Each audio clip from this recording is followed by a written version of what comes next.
Good morning students.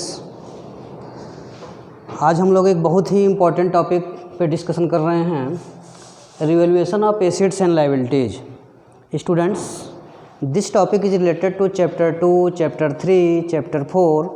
ये सभी chapters में आपको मिलेंगे। यानी कि जब change in profit sharing ratio between existing partner, जब वर्तमान पार्टनर अपने रेशियो को चेंज करते हैं तब भी revaluation of assets and liabilities करना पड़ता है। When admission of A partner, जब बिजनेस में कोई नया पार्टनर आता है तब भी एसेट्स एंड लायबिलिटी का रिवैल्यूएशन करते हैं। रिटायरमेंट ऑफ ए पार्टनर, कोई पार्टनर रिटायर होता है तब भी इसकी ज़रूरत पड़ती है। डेथ ऑफ ए पार्टनर, कोई पार्टनर की डेथ होती है तब भी revaluation of assets and liabilities होते हैं। एमालिगेशंस ऑफ 2 फर्म में भी एसेट्स एंड लायबिलिटीज का रिवैल्यूएशन होता है, जो आपके सिलेबस में नहीं है, इसलिए बहुत ही इम्पॉर्टेंट टॉपिक है। इसको आप अच्छे से समझिए। Students, revaluation of assets and liabilities से रिलेटेड 4 एंट्री बनती है, 4 ही एंट्री बनती है। इस एंट्री को कभी कभी बोर्ड एग्जामिनेशन में सीधे पूछ देता है कि write down journal entry related to revaluation of assets and liabilities. तो ऐसे में आप इसको अच्छे से समझे रहेंगे तो तुरंत लिख देंगे। इसको समझने का प्रयास करिए। स्टूडेंट, इसको समझने के लिए सबसे पहले आप बेसिक रूल पे आइए। डेबिट एंड क्रेडिट के बेसिक रूल पे आइए। आप क्लास 11th पे आइए।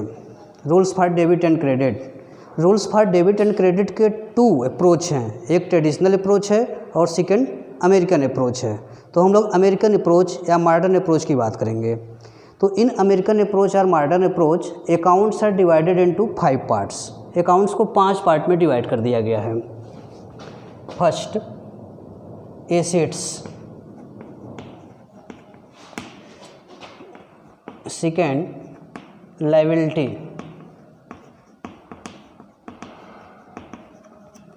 थर्ड, कैपिटल, फोर्थ, लॉसेस और एक्सपेंसेस, फिफ्थ, प्रॉफिट और income. Students, in American approach accounts are divided into 5 parts: assets, liability, capital, expenses और लॉसेस, प्रॉफिट, इनकम और रेवेन्यू। अब इस अकाउंट के बैलेंस होते हैं। Assets always have debit balance, assets का बैलेंस हमेशा डेबिट होगा। Liability always have credit balance, capital also have credit balance, expenses and losses have debit balance, profit and income have credit balance. Students, जब assets बढ़ेगा तो आप debit side में लिखेंगे, क्योंकि assets always have debit balance. जब assets की value कम होगी, किसी भी प्रॉपर्टी की वैल्यू कम होगी, तो इसको आप क्रेडिट साइड में लिखेंगे, क्योंकि पॉजिटिव बैलेंस इसका डेबिट है। जब भी इसके में निगेटिव कमी आएगी तो इसको आप क्रेडिट साइड में लिखेंगे। Liability always have credit balance, liability का बैलेंस हमेशा क्रेडिट होता है। जब ये बढ़ेगा, लायबिलिटी इंक्रीज होगा तो आप क्रेडिट साइड में लिखेंगे, जब डिक्रीज होगा तो आप डेबिट साइड में लिखेंगे। Capital also have credit balance, capital का बैलेंस क्रेडिट है। कैपिटल इंक्रीज होगा तो आप क्रेडिट साइड में लिखेंगे, डिक्रीज होगा डेबिट साइड में लिखेंगे। Losses and expenses always have debit balance, जब भी लॉसेज एंड एक्सपेंसेज अधिक होंगे, बढ़ेंगे तो आप डेबिट साइड में लिखेंगे, घटेंगे तो क्रेडिट साइड में लिखेंगे। प्रॉफिट, इनकम और revenue always have credit balance, जब प्रॉफिट इंक्रीज होगा तो आप क्रेडिट में लिखेंगे, डिक्रीज होगा तो डेबिट में लिखेंगे। स्टूडेंट्स, यही बेसिक रूल है अमेरिकन अप्रोच के अकॉर्डिंग, जिससे हम डेबिट एंड क्रेडिट करते हैं। तो आपको revaluation of assets and liability देखने हैं। अब जब हम एसेट्स का रिवैल्यूएशन करेंगे तो या तो उसकी वैल्यू बढ़ेगी या घटेगी, या फिर कोई चेंज नहीं होगा। जब एसेट्स की वैल्यू में कोई चेंज नहीं होगा तो जनरल एंट्री करने की ज़रूरत नहीं है। जब उसकी वैल्यू बढ़ेगी या घटेगी तभी आप उसकी जनरल एंट्री करेंगे। स्टूडेंट्स, हम लोग देखें कि assets always have debit balance, assets का बैलेंस डेबिट होता है। जब एसेट्स बढ़ेगा तो डेबिट साइड में लिखेंगे। तो यदि हम एसेट्स का रीवैल्यूएशन कर रहे हैं और एसेट्स की वैल्यू इंक्रीज हो रही है तब क्या करेंगे? देखिए, when assets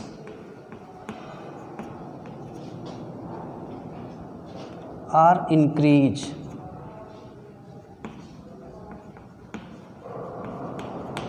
जब एसिड्स की वैल्यू बढ़ रही है, जब एसिड्स की वैल्यू बढ़ेगी तो हम डेबिट साइड में लिखेंगे, क्योंकि एसिड्स का बैलेंस डेबिट होता है, तो आप इसको डेबिट साइड में लिख लीजिए। जितने भी तरह के एसिड्स हैं, चाहे वो बिल्डिंग हो, फर्नीचर हो, मोटर बाइक हो, कार हो, all type of assets which are increase that is written in debit side, तो आप इसको डेबिट साइड में लिख लेंगे सन्ड्री एसिड्स करके।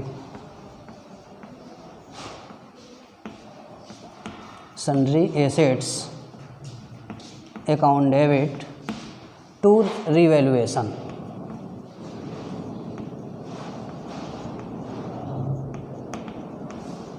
To revaluation account. Student, revaluation account आपका नॉमिनल अकाउंट है। 1 मार्क्स क्वेश्चंस में पूछे जाते हैं बोर्ड एग्जामिनेशन में कि which type of account of revaluation account. आपको 4 ऑप्शंस दिए रहेंगे, आप नॉमिनल अकाउंट पे टिक कर लीजिएगा। इसी में सेकंड आते हैं, when assets are decrease,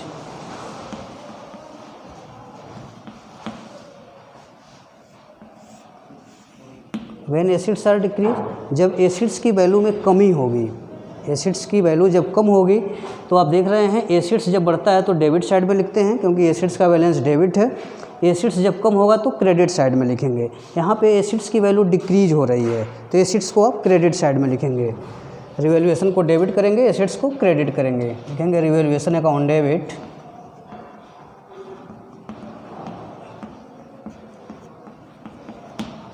to sundry assets,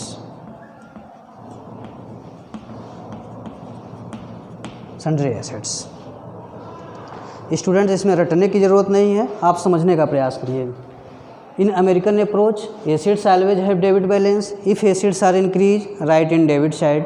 जब एसिड्स को आप रीवैल्यूएट कर रहे हैं, पुनः मूल्यांकित कर रहे हैं, एसिड्स की वैल्यू इंक्रीज कर रही है, बढ़ रही है, इसलिए एसिड्स को आप डेबिट कर लिए, रिवैल्यूएशन को क्रेडिट कर लिए। इस एंट्री में एसिड्स की वैल्यू डिक्रीज हो रही है, कम हो रही है, तो जब एसिड्स की वैल्यू डिक्रीज होती है तो अमेरिकन स्टाइल में एसिड्स को क्रेडिट करते हैं, इसलिए आप यहाँ पे एसिड्स को क्रेडिट कर दिए हैं, रिवैल्यूएशन को डेबिट कर दिए हैं। अब आते हैं लायबिलिटीज़ पे। Third, when liability are increase,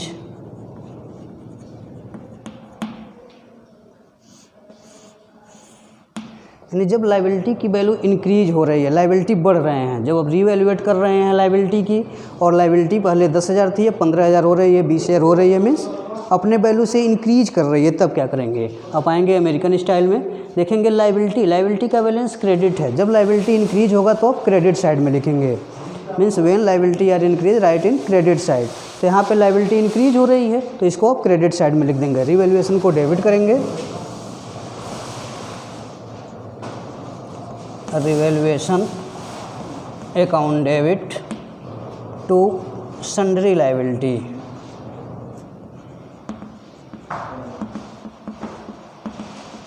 अब सन्ड्री लायबिलिटी, जितने भी तरह की लायबिलिटी इंक्रीज होगी, चाहे वो बैंक लोन हो, क्रेडिटर्स हों, या किसी भी तरह की लायबिलिटी हो, जब भी इंक्रीज होगी तो उसको क्रेडिट साइड में लिख देंगे, क्योंकि लायबिलिटी का बैलेंस क्रेडिट होता है।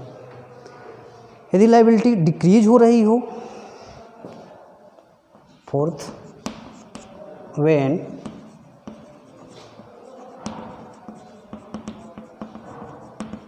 लायबिलिटीज आर डिक्रीज, यदि लायबिलिटी की वैल्यू डिक्रीज हो रही हो या लायबिलिटी कम हो रहे हों, तो स्टूडेंट्स इस अमेरिकन स्टाइल लायबिलिटी की वैल्यू जब भी कम होगी तो आप इसको डेबिट साइड में लिखेंगे। तो जिस भी लायबिलिटी कम हो रही है उसको आप डेबिट कर दीजिए। तो sundry liability account debit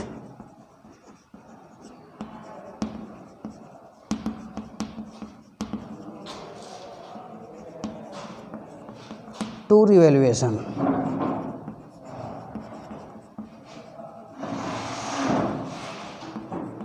to revaluation account. इस तरह से लायबिलिटी डिक्रीज का भी जनरल एंट्री हो गया। यही 4 journal entry related to treatment of assets and liability से करते हैं। यानी जब भी हम एसेट्स एंड लायबिलिटी का रीवैल्यूएशन करेंगे तो यही 4 एंट्री बनेगी। एक एसेट्स इंक्रीज की बनेगी और एक एसेट्स डिक्रीज की बनेगी, एक लायबिलिटी इंक्रीज की और एक लायबिलिटी डिक्रीज की। इसको आप रट भी सकते हैं, समझ भी सकते हैं। समझने का यही तरीका है। आप अमेरिकन स्टाइल को समझिए। अमेरिकन स्टाइल में एसेट्स बढ़ता है तो डेबिट, इसको डेबिट कर दीजिए। एसेट्स घटता है तो क्रेडिट, इसको क्रेडिट कर दीजिए। एसेट्स घट रहा है तो ठीक, ऐसे लायबिलिटीज़ का भी है। स्टूडेंट्स, अब इसका रिजल्ट क्या होगा? जब एसेट्स की वैल्यू बढ़ेगी, घटेगी, या लायबिलिटी की वैल्यू बढ़ेगी या घटेगी, तो इसका रिजल्ट होगा या तो प्रॉफिट होगा या लॉस होगा। यदि रिवैल्यूएशन अकाउंट प्रॉफिट शो कर रहा है तो इसको ओल्ड पार्टनर ओल्ड रेशियो में डिस्ट्रीब्यूट कर देते हैं। यानी revaluation profit is distributed between old partner in their old ratio. तो उस प्रॉफिट को बांटने की एंट्री करते हैं। रिवैल्यूएशन के प्रॉफिट को बांटने की एंट्री करते हैं। अब when revaluation account show profit, 5th entry बनेगी, या अलग एंट्री भी इसको कह सकते हैं। When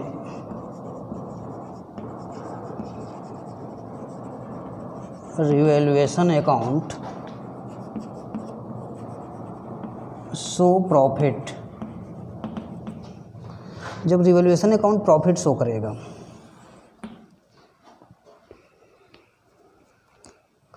revaluation account debit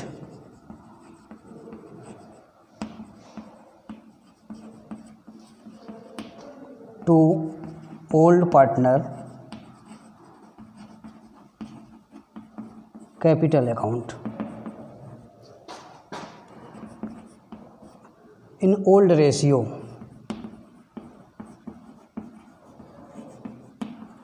old ratio में ही रिवैल्यूएशन प्रॉफिट को बांटते हैं। यदि रिवैल्यूएशन अकाउंट लॉस शो कर रहा है तो यही एंट्री रिवर्स हो जाएगी, old partners capital account debit to revaluation. Students, यही जनरल एंट्री बनती है आपकी, और ये काफ़ी इंपॉर्टेंट है क्योंकि आपको चैप्टर नंबर 2, चैप्टर नंबर 3 और चैप्टर नंबर 4 यानी पार्टनरशिप में ये हर जगह आपको मिलेगा। इसको आप अच्छे से तैयार करिए, और इससे रिलेटेड क्वेश्चंस आप चैप्टर नंबर 2 में किए हैं, चैप्टर नंबर 3 में भी इससे रिलेटेड क्वेश्चंस हैं, उसको करने का प्रयास करिए। Okay, thank you.